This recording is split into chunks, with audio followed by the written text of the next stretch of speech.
There we go.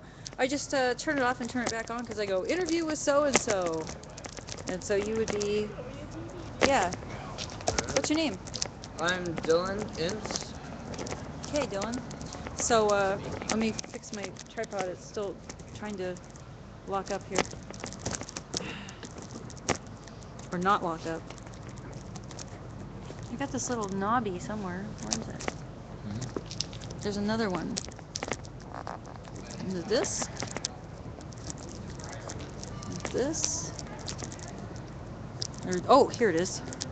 That makes sense. All right. Okay, Dylan. Now you gotta come back down. Okay.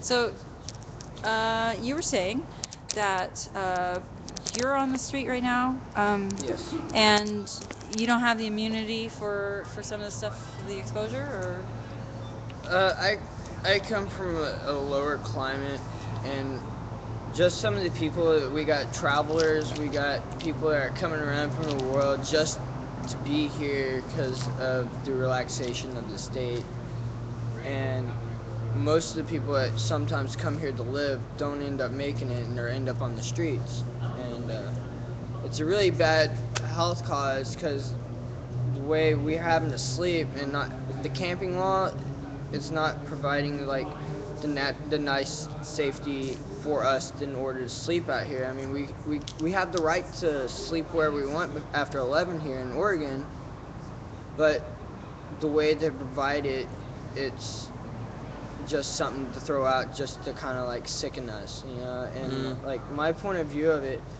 if we can't be lifted off the ground to keep our own bodies warm, then what's all of this about? I mean, like me personally, I would love to actually keep the people satisfied, you know. And I think the court should allow that and actually lift this ban. And so, these people around us, I mean, we get sick every day. We get sicker and sicker because our bodies aren't able to adapt to our ways of living, and plus we're constantly getting soaked by the rain. We're also, when we try to actually go forth and build shelter for ourselves in places where we're allowed to, they tell us we can't have tarps over ourselves, we can't have no covering, we can't have our sleeping bags out in the lawn when we want to relax, and we're pretty much having to sleep on hard concrete and under bridges, and it's not allowing us right now as we're here. I mean, it's awesome of us. I mean, like we're able to sleep wherever we want, but like as you were saying about how being lifted off the ground, warmth being sucked out of us from sleeping on the ground, it I mean, this camping law should really be lifted. I mean, it's just sickening. I mean, why do we need this camping law at all? well, okay, Period. sidewalk maintenance and camping ban together uh, mean that technically, I've heard what we're doing here is illegal. Oh. But the police have said they are choosing not to enforce this because the police are one to promote what they're calling selective enforcement, which is basically like you have to do whatever we say when we say it.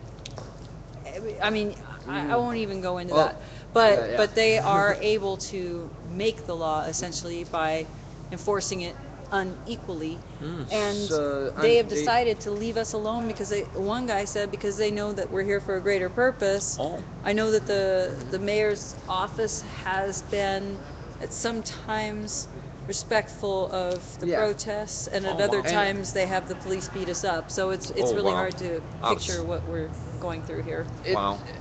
But right now, The selective law also. I mean, like that's not even right. You know, Oh, wow. like because some people are actually getting better treated, and some other people were.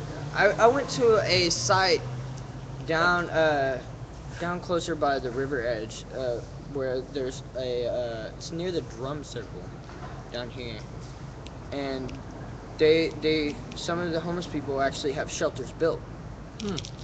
I was down there not too long ago, and cops constantly rolling by, spotlighting them, irritating them, and